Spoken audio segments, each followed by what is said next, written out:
Medan pada mulanya adalah sebuah perkampungan. Pada mulanya yang membuka perkampungan Medan adalah Guru Patimpus. Lokasinya terletak di Tanah Delhi. Maka sejak zaman penjajahan, orang selalu merangkaikan Medan dengan Delhi atau Medan Delhi. Setelah zaman kemerdekaan, lama-kelamaan istilah Medan Delhi secara berangsur-angsur lenyap sehingga akhirnya kurang populer.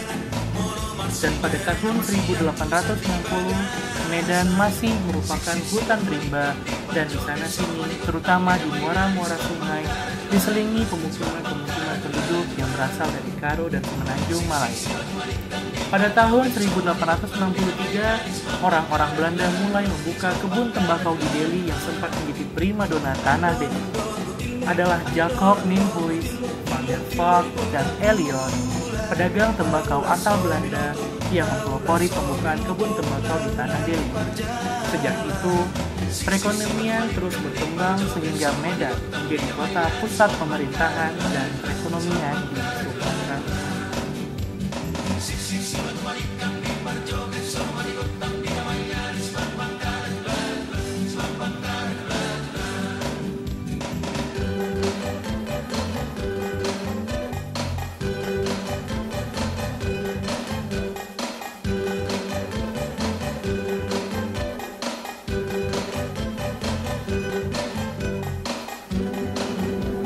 Kesawan adalah pusat industri pertama di kota Medan, di mana secara tidak langsung sebagai pusat industri, Kesawan menjadi pusat berkumpulnya berbagai macam etnis, berbagai macam tempat pekerjaan, dan juga lapangan pekerjaan, di mana pada saat itu berkumpullah etnis-etnis dari Arab, India, dan terutama Cina.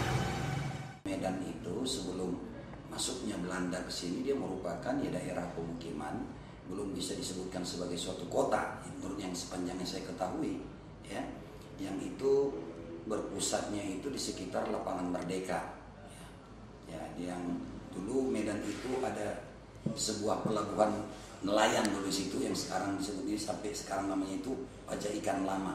Jadi itu tempat pembukaran ikan dulunya itu. Yang setahu saya dia merupakan masih pemukiman perkampungan yang merupakan mungkin dia lebih besar daripada kampung, tetapi belum menjadi suatu kota yang besar seperti sekarang ini. Nah, jadi Medan itu berkembang menjadi suatu kota industri sepanjang yang bisa saya lihat dan saya ketahui bahwa pertama letak geografisnya. Medan itu sangat strategis, dia di ujung barat Sumatera Indonesia, dan dia sangat dekat bertetangga dengan 3 negara kita. Negara tetangga kita ada Malaysia, ada Singapura, dan juga ada Brunei. Jadi sangat dekat. Nah, selain itu Medan juga merupakan perbatasan langsung dengan Selat Malaka.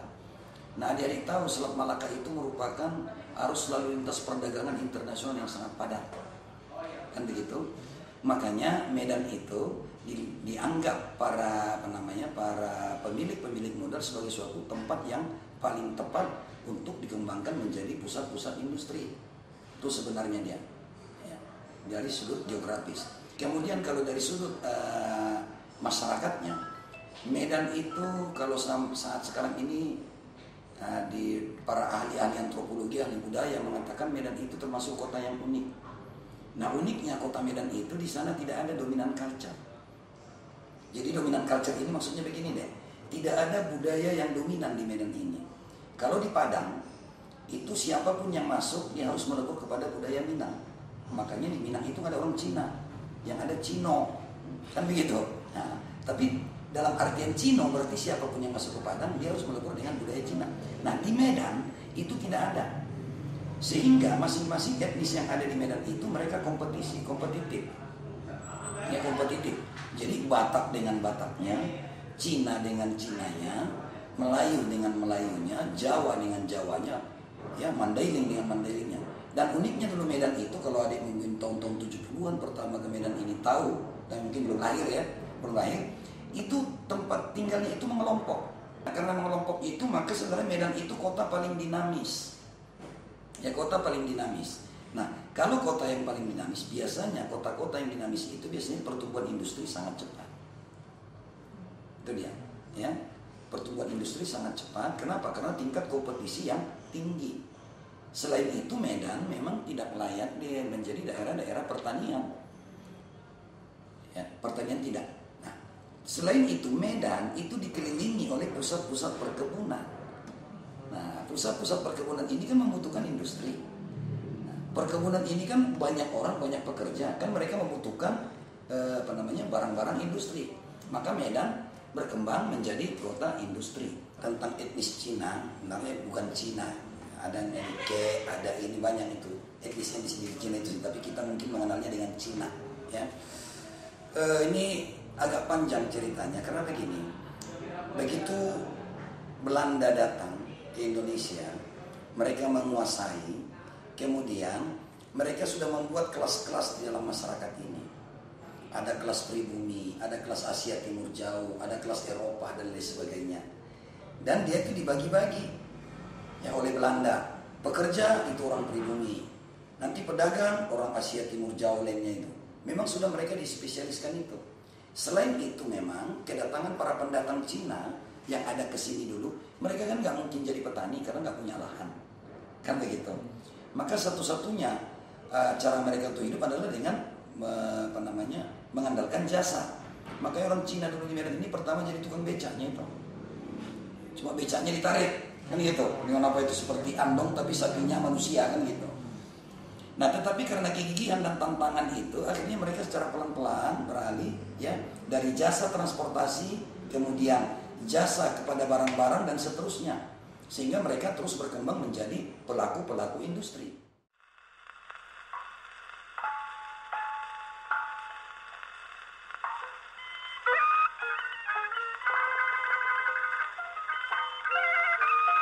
Kawasan Kesawan terus berkembang menjadi kota industri, di mana gedung-gedung baru mulai bermunculan. Mulai dari gedung kereta api, bank-bank yang baru, rumah sakit, pusat pasar, dan lain-lainnya. Dan salah satu pelopor berkembangnya Medan menjadi kawasan industri adalah seseorang dari etnis Hakka atau Cina yang bernama Chong Afi. Chong Afi datang ke Medan tahun 1877, ya, lahir tahun 1860 kan. Jadi ke Medan di usia 17 tahun, pertama tiba di Labuan Deli. Terus dia membuka kedai kelontong untuk leveransi orang Belanda, perkebunan. Di situ Belanda melihat dia seorang yang jujur dan rajin. Dan dia diangkat pertama jadi letnan untuk orang Cina, letnan, habis itu barunya kapitan, baru mayor. Untuk segala, bukan Cina aja ya, untuk segala suku mempersatukan. Terus dia banyak membangun sosial, masjid, kelenteng, gereja, dan banyak dharma kepada fakir miskin. Gitu. Sudah sukses dia membagi hasilnya kepada rakyat kembali. Karena dia sudah bisa menyatukan semuanya, kan pekerja-pekerja kebun itu semua suku, baik suku Jawa, suku dari dari India, dari justru dia mempersatukan etnis yang lain karena memperhatikan semua golongan, tidak membedakan satu etnis saja. Jadi semua etnis diperhatikan sama kakek saya. Jadi jadinya ya aman kan ada saat itu. Chong Afi hijrah ke Medan pada tanggal 6 Juli 1886, di mana pada saat itu ia melihat Medan adalah kota yang berpotensi untuk dikembangkan menjadi kawasan industri. Dan sesampainya di kota Medan, ia pun dikejutkan dengan keadaan masyarakat Medan zaman dulu, di mana akhirnya ia turut membantu memberikan fasilitas yang dibutuhkan kota Medan, seperti gereja, masjid raya dan masjid Gang Bengkok, Bank Deli, Bank Jawa, dan Bank Batavia. Juga beberapa rumah sakit yang pada zaman itu sulit ditemui keberadaannya. Selama kehidupannya di Medan, Chong Afi jarang sekali terlibat permasalahan, di mana ia lebih terkenal menjadi orang yang peduli akan sosial dan sekitarnya. sehingga sulit bagi kita untuk menemukan hal-hal negatif dari beliau yang sangat bersahaja dan sederhana. Rendah hati ya. Rendah hati Bu ya? Ya, rendah hati. Terus filosofinya tidak berbeda sama suku lain. Mungkin filosofinya kan tidak berbeda Atas semua golongan. Semua golongan ya. Dan aja tuh foto itu kalau tahun zaman 1893 itu dia udah bisa duduk dengan Belanda kan, udah seorang yang terhormat. Ya, waktu itu kan Sultan Delhi juga ada rumahnya di Labuan ya. Jadi kalau waktu dia datang ya kenal mungkin ya. Terus jadi persahabatan sampai sekarang. Ya, sampai sekarang ya kita juga masih ada silaturahmi sama keluarganya. Kalau misalnya Imlek mereka ke sini, hari raya Lebaran kita ke sana. Selain terkenal di kota Medan, kedermawanan Chong Afi juga berkembang sampai ke negeri Cina, di mana ia turut membantu saat terjadi banjir bandang di Cina, hingga mendapat gelar Chi Fo pada tahun 1911 dan meningkat menjadi To Tai. Dan di Nanking ia membangun pabrik untuk mengembangkan industri di sana. Dan atas berbagai macam kedermawanannya, ia diberi berbagai macam gelar dan salah satunya adalah menteri atau minister. Namun, semua gelar itu menghilang saat Cina berubah menjadi negara republik di bawah pimpinan Dr. Sun Yat-sen. Namun tak disangka, Chong Afi tetap memiliki hubungan yang baik dengan penguasa Cina yang baru dan republik menganugerahinya dengan gelar Third Class of Hiawi di tahun 1916 dan ditunjuk sebagai penasihat. Dan setelahnya, Chong Afi mempersembahkan 3 jembatan di Cina, rumah sakit, dan sekolah, dan juga membangun rel kereta api di Tochu dan Swato, yang membuat namanya tertera pada mata uang Cina. Setelah semua kesuksesan, kemenangan yang Chong Afi dapatkan, semakin lama kesehatan Chong Afi mulai menurun. Dan 4 bulan sebelum meninggal, Chong Afi mulai membuat surat wasiat atau testamen di hadapan notaris Dirk Johan Vacuan dan Graf. Isinya mewariskan seluruh kekayaannya di Sumatera maupun di luar negeri kepada Yayasan Ton Mok Tan yang harus didirikan di Medan. Dan yayasan ini diminta untuk melakukan 5 hal. 3 diantaranya memberikan bantuan keuangan kepada kaum muda yang berbakat dan berkelakuan baik, serta ingin menyelesaikan pendidikannya tanpa membedakan kebangsaan. Yayasan ini juga harus membantu mereka yang tidak mampu bekerja dengan baik karena cacat tubuh, buta, atau menderita penyakit berat. Dan akhirnya, tahun 1921, Chong Afi pun meninggal. Pada masa itu dan waktu penguburan dia kan banyak yang mengantar dia dari luar kota, dari luar negeri datang untuk mengantar jenazahnya. Lupa ya waktu dia meninggal. Kini Medan telah berkembang menjadi kawasan industri sepeninggal dari Chong Afi. Di saat ia meninggal, hampir seluruh rakyat Medan mengiringi kematiannya hingga membentuk suatu iring-iringan sepanjang 10 km sebagai bentuk penghormatan terakhir rakyat Medan terhadap Chong Afi. Dan sampai di akhir tahun 1930, banyak kantor-kantor perusahaan yang makin menjamur di sekitar rumah Chong Afi di daerah Kesawan, yang membuat Kesawan pada saat itu berkembang menjadi seperti Wall Street-nya Medan. Chong Afi itu adalah seorang dari etnis Cina, tetapi dia sangat membaur terhadap masyarakat dan dia bisa beradaptasi dengan baik. Semua masyarakat yang ada di sekitar dia rangkul, dia fasilitasi semampu dia, makanya masjid pun dia dirikan itu.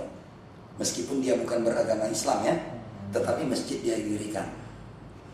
Jadi kalau saya lihat Chong Afi adalah contoh seorang dari keturunan Cina, tapi memiliki jiwa sosial yang sangat tinggi dan termasuk di sana memiliki, kalau saya katakan, mungkin itulah bibit-bibit nasionalisnya.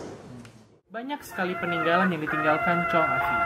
Selain semua benda material, namun peninggalan yang paling berharga dari Chong Afi, selain rumahnya yang dibangun pada tahun 1900 dan menghabiskan dana lebih dari 40.000 gulden dengan pekerjaan lebih dari 5 tahun, tetapi yang paling penting, dari peninggalan Chong Afi bagi keluarga adalah moto hidupnya, yaitu "There on the earth where I stand hold the sky, success and glory consist not in what I have gotten, but in what I have given."